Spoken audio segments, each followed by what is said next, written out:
Hello everyone, welcome to this weekly market analysis video. हम यहाँ क्या करेंगे? यहाँ हम करेंगे गाइस मार्केट का डिटेल्ड एनालिसिस। हम देखेंगे कि मार्केट ने या निफ्टी बैंक निफ्टी ने वीकली टाइम फ्रेम पे, डेली टाइम फ्रेम पे कैसी कैंडल फॉर्म करी है। हम साथ ही साथ ओपन इंटरेस्ट भी देखेंगे कि ओपन इंटरेस्ट क्या कह रहा है। और हम एक बहुत ही स्पेशल डेटा जो कि होता है FII DII का डेटा, हम वो भी देखेंगे कि क्या ये मार्केट में सिर्फ कोई एक नेगेटिव न्यूज़ है, किसी कारण से सेलिंग आई है, या फिर ये एक ट्रेंड रिवर्सल है और FIIs ने भी अपनी नेगेटिव पोजीशन बनाना स्टार्ट कर दी है। तो हम सारे चीज़ों को काफ़ी डिटेल तरीके से एनालाइज करेंगे। आई होप आपने अक्षत सर का market analysis, how to do market analysis वाली वीडियो देखी होगी। तो जितने लोगों ने देखी है, हम वो सारे स्टेप्स यहाँ यूज़ करने वाले हैं। हम टॉप डाउन अप्रोच रखेंगे, हम फेवरेट ट्रेसमेंट यूज़ करेंगे, हम सपोर्ट रेजिस्टेंस डिस्कस करेंगे। और जितने भी लोगों ने नहीं देखी है, वो वीडियो के एंड में जाके इस एक पॉपअप आएगा, उसको क्लिक करके देख सकते हैं, या फिर मैं डिस्क्रिप्शन में लिंक डाल दूंगा, तो आप वहाँ पे जाके भी देख सकते हैं कि how to do market analysis. Open analysis start करते हैं। और काफ़ी लोग थंबनेल देख के अगर आए होंगे तो कह रहे होंगे कि क्या ये बैंक निफ्टी में एम पैटर्न बन रहा है वीकली टाइम फ्रेम पे। तो काफ़ी खतरे की घंटी है, तो बहुत केयरफुल रहना मार्केट के साथ। मार्केट हो सकता है ये एक फेक कुछ ब्रेकडाउन टाइप का और रिकवर कर जाए, बट अगर ये पैटर्न सक्सेसफुल होता है और ये एक डबल टॉप है बैंक निफ्टी में, तो बैंक निफ्टी में काफ़ी ज़्यादा स्कोप है नीचे जाने का। इसी बात से अपन एनालिसिस स्टार्ट करते हैं। एनालिसिस अच्छा लगे तो लाइक ज़रूर कर देना। और अपन एनालिसिस शुरू करते हैं बैंक निफ्टी से। निफ्टी का अगर आप वीकली टाइम फ्रेम देखो, तो लास्ट 3 वीक से हमें निफ्टी में एक बहुत बड़ा ऑल टाइम हाई का ब्रेकआउट देखने मिला। मार्केट लगातार 3 कैंडल या 3 वीक तक ऊपर गया, एक फ्रेश ऑल टाइम हाई लगाया 2200 का। बट इसके बाद जो मुझे उम्मीद थी, एक्सपेक्टेशन था, बस उसके अपोजिट ही कुछ चीज़ हुई कि क्या, कि आई वॉज एक्सपेक्टिंग कि ये जो ब्रेकआउट हुआ है, मार्केट अब यहाँ कंसोलिडेट करेगा 1 वीक 2 वीक, और आने वाले टाइम में हो सकता है हमें 2500 2600 तक का एक नया टारगेट भी देखने मिले। क्योंकि ट्रेंड बहुत स्ट्रांग था, ये हम सब जानते हैं। लगातार 3 वीक तक मार्केट ने बहुत अच्छा ब्रेकआउट दिया। तो पुल बैक या कंसोलिडेशन तो मैं एक्सपेक्ट कर रहा था, but I was not at all expecting कि मार्केट 20,000 के नीचे जाके क्लोज करे। और ये जो इतनी बड़ी नेगेटिव रेड कैंडल बन गई है, ये काफ़ी चिंता की बात है। क्योंकि अगर आपको मैं ध्यान से दिखाऊं, और अगर आप इतने बड़े एरिया में देखोगे, जब से हमारा बुल ट्रेंड चल रहा था, लाइक 4-5 महीने कह लो आप, मई जून जुलाई अगस्त सितंबर, तो इतनी बड़ी रेड कैंडल इतने एरिया में आप देख सकते हो पहली बार बनी है। तो कहीं ना कहीं मतलब सेलर एक्टिव ही है ऑल टाइम हाई पे। और एक बहुत छोटी सी चीज़ मैं आपको बताऊंगा, जब मार्केट बुल ट्रेंड में रहता है, तो मार्केट अपनी स्ट्रॉन्ग ग्रीन कैंडल का प्रीवियस लो कभी नहीं तोड़ता है। जैसे ये देखो, ये ग्रीन कैंडल, ये इन्वर्टेड हैमर बना बट नीचे नहीं आया, मार्केट अगले कैंडल ऊपर चला गया। ये एक रेड कैंडल, मार्केट ने प्रीवियस कैंडल का लो नहीं तोड़ा, यहाँ से ऊपर चला गया। यहाँ पे 2 नेगेटिव कैंडल, बट मार्केट ने अपना कैंडल का लो नहीं तोड़ा, यहाँ से ऊपर चला गया। यहाँ पे थोड़ा सा रिट्रेसमेंट था, बट आप देख सकते हो इतनी बड़ी नेगेटिव कैंडल्स हमें देखने नहीं मिली। यहाँ भी छोटी छोटी रेड, थोड़ा अप, थोड़ा अपटिक में, थोड़ा सा फिर सेल, जैसे नीचे गया फिर बाय कर लिया। तो सेलर्स उतने एक्टिव नहीं देख रहे थे, उतनी बड़ी रेड कैंडल आपको देखने नहीं मिल रही थी। ये एक बहुत बड़ी नेगेटिव रेड कैंडल है। और बहुत ही आसान भाषा में अगर अपन बोलें, तो ये काफ़ी बड़ी एक बेरिश एंगल्फिंग कैंडल है वीकली टाइम फ्रेम पे। तो अब इसके साथ क्या दिक्कत है कि मार्केट को अब इस कैंडल के नीचे नेक्स्ट वीक क्लोज नहीं करना चाहिए।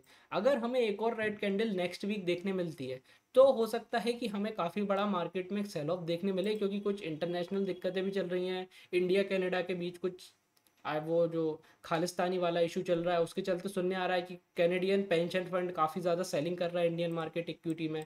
तो वो भी एक दिक्कत हो सकती है। और भी सेंटिमेंट्स थोड़े से गड़बड़ा रहे हैं कि थोड़ा सा FII लगातार इक्विटी में सेल कर रहे हैं, तो दिक्कतें आ रही हैं। और कैंडल ने भी एक हमें क्या कहते हैं, इशारा या फिर एक खतरे की घंटी बजाई है कि भैया शायद मार्केट करेक्ट हो सकता है। तो नेक्स्ट वीक इंपॉर्टेंट है कि मार्केट क्या अब इस कैंडल का लो तोड़ के नीचे क्लोज करता है। अगर ऐसा करता है और रेड कैंडल बनती है, तो ये बेरिश एंगल्फिंग सेटअप कंफर्म हो जाएगा और फिर हमें सेलिंग देखने मिल सकती है। बट अगर नेक्स्ट वीक कोई डोजी बन जाती है, या कोई एक हैमर कैंडल बन के यहाँ एक मार्केट रिवर्सल का साइन दे देता है, तो मतलब ये एक न्यूज़ के कारण कोई एक इफेक्ट आया था, अब वापस मार्केट अपना बुल ट्रेंड कंटिन्यू कर सकता है। तो दोनों चीज़ें पॉसिबल है, हमें थोड़ा सा केयरफुल रहना है। बट मैं आपको डेली टाइम फ्रेम पे कुछ इंपॉर्टेंट चीज़ें दिखाना चाहूँगा, जो कि कुछ इंपॉर्टेंट जोन्स हैं जो हम डिस्कस करेंगे। तो गाइज अगर आप देखोगे, जब मार्केट ने फर्स्ट टाइम 20,000 के आसपास जाके ये लेवल हिट किया था और यहाँ से हमें सेलिंग देखने मिली थी, तो यहाँ पे एक मार्केट ने सपोर्ट जोन बनाया था। मतलब मार्केट नीचे आया, यहाँ थोड़ा कंसोलिडेट करके सपोर्ट बनाया, बट वो सपोर्ट टूट गया। तो जब वो कोई सपोर्ट टूट जाता है, जैसे ये सपोर्ट है, ये टूट गया, तो जब कोई भी स्टॉक या इंडेक्स वापस उस लेवल को टेस्ट करता है, तो वो सपोर्ट का लेवल ऑफ रेजिस्टेंस काम करता है। जो अपन कहते हैं ना सेल ऑन राइज, तो जैसे ही सेल ऑन राइज लेवल पे आता है वापस इसको यहाँ से सेल कर दिया जाता है। तो सेम लेवल ये अगर आपको मैं बना के दूँ और ऐसा एक लेवल ड्रॉ करूँ तो आप देखोगे कि ये एक वो ऐसा जोन बना लेता हूँ मैं जो हमारे लिए पहले सपोर्ट था। यहाँ पे ये जब मार्केट इसका ब्रेक डाउन करके रीटेस्ट किया तो यहाँ पे इसको रेजिस्टेंस मिला, और यहाँ से मैं थोड़ा सा एक डाउन ट्रेंडिंग मार्केट, बहुत बड़ा तो नहीं बट फिर भी एक डाउन ट्रेंडिंग मार्केट देखने मिला। बट अभी रिसेंट टाइम में जब मार्केट ने इस रेजिस्टेंस का ब्रेकआउट दिया तो मार्केट बहुत तेजी से ऊपर गया, एक फ्रेश ऑल टाइम हाई लगाया, और यहाँ से फिर जो एक करेक्शन देखने मिल रहा है। अब हम एग्जैक्टली अपने सपोर्ट जोन पे वापस आ चुके हैं। राउंड लेवल की बात करो तो 19600, तो हम बहुत ही क्रूशियल लेवल पे हैं। और आई थिंक अक्षय सर ने आपको एक चीज़ भी बताई होगी, फिब रिट्रेसमेंट कैसे यूज़ करें। तो अगर मैं इस रैली के बॉटम से टॉप तक फिब रिट्रेसमेंट लगाता हूँ तो आप देखोगे वी आर एग्जैक्टली एट 0.6 के फिब रिट्रेसमेंट पे। तो हम एक बहुत ही क्रूशियल सपोर्ट जोन पे हैं, 0.6 के फिब लेवल पे हैं। तो अगर ये एक ब्रेकआउट और एक ये पुल बैक है तो यहाँ मार्केट को स्टेबल हो जाना चाहिए और यहाँ से स्लो एंड स्टेडी रिकवर करना स्टार्ट कर देना चाहिए। बट अगर मार्केट ये 19600 और ये 0.6 का फिब लेवल ब्रेक डाउन करता है और मार्केट यहाँ से और नीचे जाना स्टार्ट करता है तो डेफिनेट सी बात है, हो सकता है मैं मार्केट में काफ़ी अच्छे करेक्शन देखने मिले। तो हम एग्जैक्टली एट ए मेक और ब्रेक लेवल पे है। यहाँ क्या कैंडल फॉर्म होती है उसके हिसाब से अपन को पता पड़ेगा कि आगे का मूव क्या होगा। अगर लेवल ब्रेक हुआ तो हमें कंटिन्यूएशन में थोड़े स्लो एंड स्टडी सेलिंग देखने मिल सकती है। बट अगर मार्केट यहाँ सपोर्ट लेके कंसोलिडेट कर लेता है तो फिर आने वाले टाइम में हो सकता है हमें वापस अप ट्रेंड देखने मिले। तो इंपॉर्टेंट लेवल पे हैं हम। आओ अपन चलते हैं बैंक निफ्टी पे। बैंक निफ्टी का गाइस अगर आप वीकली टाइम फ्रेम डिस्कस करोगे तो जहाँ पे सबसे ज़्यादा खतरे की घंटी बज रही है वो बैंक निफ्टी है। क्यों? क्योंकि जब मार्केट प्रीवियसली ऊपर गया था तो मार्केट ने 46,000 पे एक रिजेक्शन फेस किया था। यहाँ से मार्केट नीचे आया था, 43,700 पे काफ़ी अच्छा एक सपोर्ट बनाया था, और यहाँ से वापस मार्केट रिकवर कर गया था। तो जब ये जो प्राइस एक्शन हुआ था तो ये तो ऐसा लग रहा था कि जैसे कि अगर मैं ऐसे बताऊँ तो मार्केट ने इंपॉर्टेंट लेवल का ब्रेकआउट दिया, यहाँ रीटेस्ट किया, रीटेस्ट के बाद अब मार्केट वापस ऊपर जा रहा है। तो ऊपर तो काफ़ी अच्छा जा गया था और ऐसा लग भी रहा था कि एक और ब्रेकआउट हमें 47 या 48,000 तक हमें ब्रेकआउट देखने मिलेगा। बट ये जो नेगेटिव कैंडल अचानक से बनी है ये काफ़ी ज़्यादा खतरे की घंटी बना गई है। क्यों? क्योंकि अगर आपको जैसे निफ्टी में मैंने समझाया था, इस पूरे बुल ट्रेंड में अगर आप सबसे बड़े कोई नेगेटिव कैंडल देखोगे तो यही एक सबसे बड़ी नेगेटिव कैंडल दिखेगी जो कि एक ऑल टाइम हाई पे भी बनी है। एक बेरिश एंगल्फिंग सेटअप है, ऑल टाइम हाई से रिजेक्शन आया है ये, और एक बहुत बड़ी नेगेटिव कैंडल जो कि रिसेंटली कभी नहीं बनी थी। मतलब आप देखोगे ये है कैंडल बट कंपैरेटिवली 500-600 पॉइंट की होगी, ये भी छोटी छोटी रेड कैंडल, ये थोड़ी सी छोटी छोटी रेड कैंडल 600-700 पॉइंट की। बट अगर आप इस कैंडल को देखोगे तो एग्जैक्टली -1600 पॉइंट की एक बहुत बड़ी नेगेटिव कैंडल है जो कि रिसेंट के टाइम में काफ़ी सबसे बड़ा नेगेटिव वीक हमारे लिए गया है बैंक निफ्टी में। तो मतलब सेलर एक्टिव हुए हैं। दूसरी चिंता की बात कि अगर ऐसे पैटर्न को अगर आप देखो तो हम एक डबल टॉप बना के आए हैं 46,000 के आसपास, और अब हम अपनी नेकलाइन को टेस्ट कर सकते हैं। तो अगर बेयर्स को एक्टिव होना है और एम पैटर्न जो भी होता है उसको एक्टिव होना होता है तो मार्केट अपनी इस नेकलाइन को ब्रेक करके बहुत तेज़ी से नीचे जाता है। तो अगर आप नेकलाइन की बात करो तो वो भी अपन स्पॉट कर लेते हैं। पहले तो ये अपन डबल टॉप ऐसा ड्रॉ कर लेते हैं जोन का, और अगर आप नेकलाइन की बात करो तो नेकलाइन अगर अपन ये बना लेते हैं, इसको हरा नहीं लाल कर देता हूँ, तो ये हमारी नेकलाइन होगी 43,800 के आसपास या 43,700 का राउंड लेवल अपन ले लेते हैं। तो अगर ये एक डबल टॉप है क्लासिक तो बैंक निफ्टी अपनी नेकलाइन को तोड़ते हुए नीचे काफ़ी तेज़ी से जाएगा। बट उसके लिए पहले वीकली कैंडल 43,700 या इस नेकलाइन के नीचे क्लोज होगी। अगर नेक्स्ट वीक बैंक निफ्टी इसके नीचे क्लोज करता है तो हमें डेफिनेट सी बात है बैंक निफ्टी में एक सेलिंग प्रेशर देखने मिलेगा। एक और सिनेरियो बन सकता है कि अगर मैं ऐसा एक सपोर्ट जोन नीचे से भी ड्रॉ कर दूँ, तो जहां मार्केट ने लास्ट टाइम भी यहाँ सपोर्ट लिया था और अभी जब रिट्रेस किया तब भी यहाँ सपोर्ट लिया, एक प्रोबेबिलिटी ये भी बनती है कि यही 43,700 का सपोर्ट जोन है, और हो सकता है मार्केट इसी रेंज में आने वाले कुछ 4-6 वीक के लिए कंसोलिडेट करे। अगर ये यहाँ कंसोलिडेट करके टिक जाता है बैंक निफ्टी इस बड़ी सी रेंज में तो फिर डेफिनेट सी बात है आने वाले 4-5 वीक बाद या हमें 2-3 महीने बाद एक बड़ा बैंक निफ्टी में ब्रेकआउट देखने मिल सकता है। बट 46,000 बहुत इंपॉर्टेंट रेजिस्टेंस है और 43,700 एक बहुत ही इंपॉर्टेंट सपोर्ट है। इसके बीच में मार्केट साइडवेज हो सकता है, वॉलेटाइल हो सकता है, इसके ऊपर फुल बुलिश, इसके नीचे सुपर बेयरिश। तो सिंपल है फंडा। अब अपन चलते हैं डेली टाइम फ्रेम पे जहाँ पे अपन फटाफट समझ लेते हैं कि कुछ इंपॉर्टेंट लेवल है क्या। तो इस लेवल की अगर आप बात करो तो एक तो ये डबल टॉप तो जो अपन ऑलरेडी ड्रॉ कर चुके हैं, इसको मैं ऐसा कर देता हूँ थोड़ा सा एडजस्ट, तो ये अपने लिए इंपॉर्टेंट लेवल हो जाएगा। 46,200 एक इंपॉर्टेंट लेवल है अपने लिए जहाँ पे मार्केट ने एक डबल टॉप पैटर्न बनाया है। मतलब इसके ऊपर जब भी मार्केट जाएगा हम एक बुलिश मोमेंटम देखने मिलेगा और नए ऑल टाइम हाई देखने मिलेंगे, बट अभी की कैंडल के हिसाब से ऐसा कुछ लग नहीं रहा है। कुछ चमत्कारी नेक्स्ट वीक हो जाए तो बात अलग है। बट अगर आप सपोर्ट की बात करो तो जैसे निफ्टी में एक सपोर्ट जोन था, ऐसे ही मैं एक बैंक निफ्टी में भी एक सपोर्ट जोन ड्रॉ करना चाहूँगा, जो पहले भी एक सपोर्ट जोन का काम कर चुका है ये। और ये देखो यहाँ मार्केट ने ब्रेकआउट दिया, पुल बैक लेके सपोर्ट लिया, ऊपर गया, वापस नीचे आया। तो जब मार्केट ने इस लेवल का ब्रेकडाउन करके रीटेस्ट मतलब ब्रेकडाउन किया और जब मार्केट इसके ऊपर जाने की कोशिश की थी, हम मल्टीपल टाइम इसको रिजेक्शन देखने मिले। मतलब this is a important level, market इतनी इजीली इसको ब्रेकआउट नहीं किया था 44,600। तो मार्केट को यहाँ सपोर्ट ले लेना चाहिए। अगर मार्केट यहाँ इस सपोर्ट जोन पे टिक जाता है और हमें कोई doji, hammer, bullish engulfing candle इस टाइप का कोई एक daily time frame price action देखने मिलता है, तो हो सकता है कि हम थोड़ा सा बच जाए और मार्केट इस रेंज में वॉलेटिलिटी के साथ कंसोलिडेट करता हुआ दिखे। बट अगर ये लेवल टूटता है, मार्केट इसके नीचे जाता है 44,600 के, तो हमने जो डिस्कस किया था कि मार्केट हो सकता है करेक्ट हो 43,700 या 800 तक, तो फिर हमारे लिए ये नीचे वाला सपोर्ट जोन अनलॉक हो जाएगा, फिर मार्केट हमें तेजी से नीचे आता हुआ दिख सकता है। तो हमने डिस्कस कर लिया कि हम खतरे की घंटी पे खड़े हुए हैं, अगर घंटी और तेज बजी तो दिक्कत हो सकती है। अब इसका कंफर्मेशन कहाँ से आएगा, हमें देखना पड़ेगा ओपन इंटरेस्ट। तो सेंसिबल पे जो लोग जीरो धा यूज़ करते हैं वो लोग फ्री में लॉगिन कर सकते हैं, वरना कुछ ब्रोकर्स जो दूसरे हैं उनके लिए आपको थोड़ा सा आपको पे करना पड़ेगा। तो अपन सेंसिबल पे चलेंगे, ओपन इंटरेस्ट पे यहाँ पे आ जाएंगे। तो यहाँ पे आप देख सकते हो निफ्टी वीकली सिलेक्टेड है, यहाँ मैं मंथली कर देता हूँ, बात खत्म, क्योंकि मंथली एक्सपायरी आने वाली है। तो सितंबर की जो मंथली एक्सपायरी है उसका हम अपन ओपन इंटरेस्ट देखेंगे।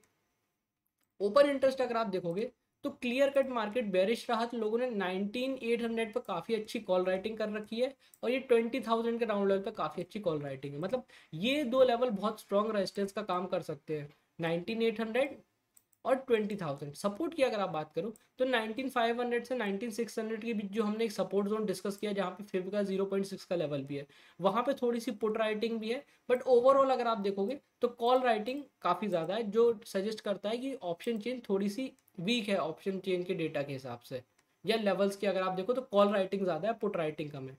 बैंक निफ्टी पे अगर आप आओगे तो बैंक निफ्टी का भी यही खेल है। 45,000 का जो राउंड लेवल है जिसके नीचे मार्केट कंफर्टेबली अब आ गया, 44,600 चल रहा है। तो ये जो नेक्स्ट राउंड लेवल है इसको लोगों ने काफ़ी अच्छा शॉर्ट कर रखा है। और सपोर्ट की अगर आप बात करो तो 44,500, 40,000, 43,500, ये सारे राउंड लेवल पे थोड़ी सी पुट राइटिंग भी है, बट ये लेवल थोड़े से दूर हैं, तो मार्केट में थोड़ा सा चांस है कि मार्केट यहाँ से और नीचे जा सकता है। बट अगर आप ओवरऑल ऑप्शन चेन की बात करो तो आप क्लियर कट देख सकते हो कि कॉल राइटिंग क्लियरली ज़्यादा है, पुट राइटिंग उतनी ज़्यादा नहीं है। अब निफ्टी बैंक निफ्टी में दोनों आपने एक चीज़ देखी कि कॉल राइटिंग काफ़ी ज़्यादा है और मंथली एक्सपायरी भी है, मंथली क्लोजिंग भी होनी है कैंडल।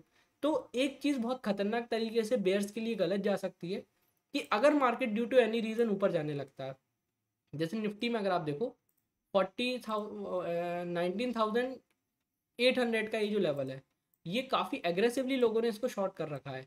तो लोगों को एक चीज़ बहुत ध्यान में देनी है कि अगर मार्केट ऊपर जाने लगता है तेज़ी से, तो ये 19,800 वालों के पास बहुत ज़्यादा ऑप्शन नहीं रहेगा कि या तो अपना जो प्रॉफिट है वो लेके निकले या फिर एसएल हिट होने दे।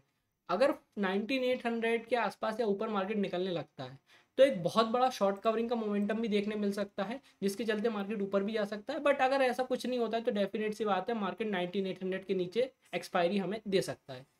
और same cheese with bank Nifty भी कि अगर ऊपर जाता है तो शॉर्ट कवरिंग भी हो सकती है, नहीं जाता है तो हमें साइडवेज मार्केट देखने मिल सकता है। दिक्कत सबसे बड़ी कहाँ आ रही है, एफआईआई डेटा पे। एफआईआई डेटा को अगर आप देखोगे तो फ्राइडे के दिन उन्होंने कॉल शॉर्ट करी है और पुट शॉर्ट करी है। तो जो अपन बात कर रहे थे कि मार्केट हो सकता है साइडवेज भी रह जाए, तो इसके हिसाब से अगर आप देखो तो फ्राइडे को उन्होंने 72,000 क्वांटिटी कॉल शॉर्ट करी है, मतलब ऊपर से बेयरिश, और यहाँ पे 40,000 पुट्स भी शॉर्ट करे, मतलब नीचे से थोड़ा सा बुलिश है वो लोग सर्टेन लेवल को लेके। तो ये तो like sideways to break even type का बता रहा है कि हो सकता है मार्केट एक रेंज बाउंड रहे।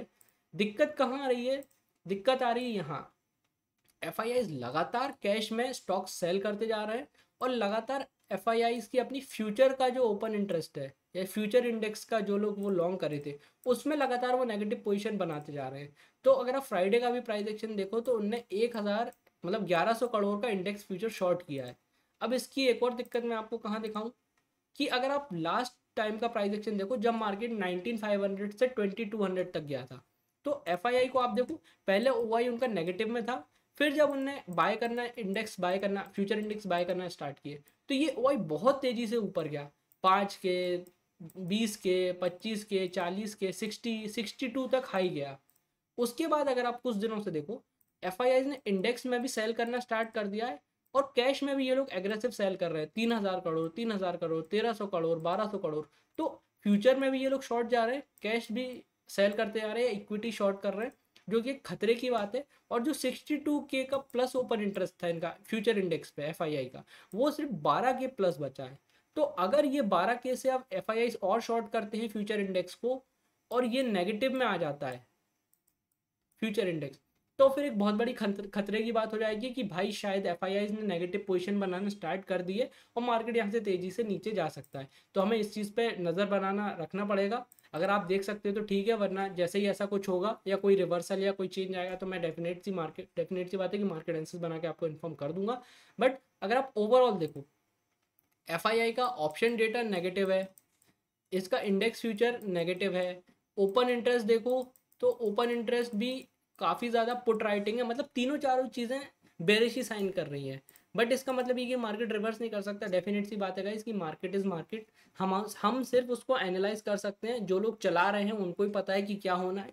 तो अभी के डेटा के हिसाब से चीज़ें नेगेटिव हैं, थोड़ा सा आप संभाल के रहिए। बट रिवर्सल आ सकता है, तो रिवर्सल भी एक बहुत तेज आएगा, क्योंकि मार्केट 3-4 दिन के टर्म में देखो तो थोड़ा सा ओवरसोल्ड हो गया है। अगर आप ऐसे देखो, जैसे ये 3-4 दिन देखो तो ये थोड़ा सा ओवरसोल्ड टेरिटरी में चला गया कि लगातार 3-4 दिन से बहुत तेजी का एक डाउनफॉल, जैसे कि टॉप से देखो लगभग 1500 पॉइंट का फॉल 3-4 दिन में। तो ओवरसोल्ड है, एक टेक्निकल बाउंस हो सकता है यहाँ से आए, तो वो उसके लिए भी आपको तैयार रहना है। बट अपन ने सारी चीज़ें डिस्कस कर ली हैं। आई होप आपके मार्केट एनालिसिस अच्छा लगा हो। मिलेंगे नेक्स्ट वीक एक फ्रेश एनालिसिस के साथ। अभी के लिए इतने, थैंक यू।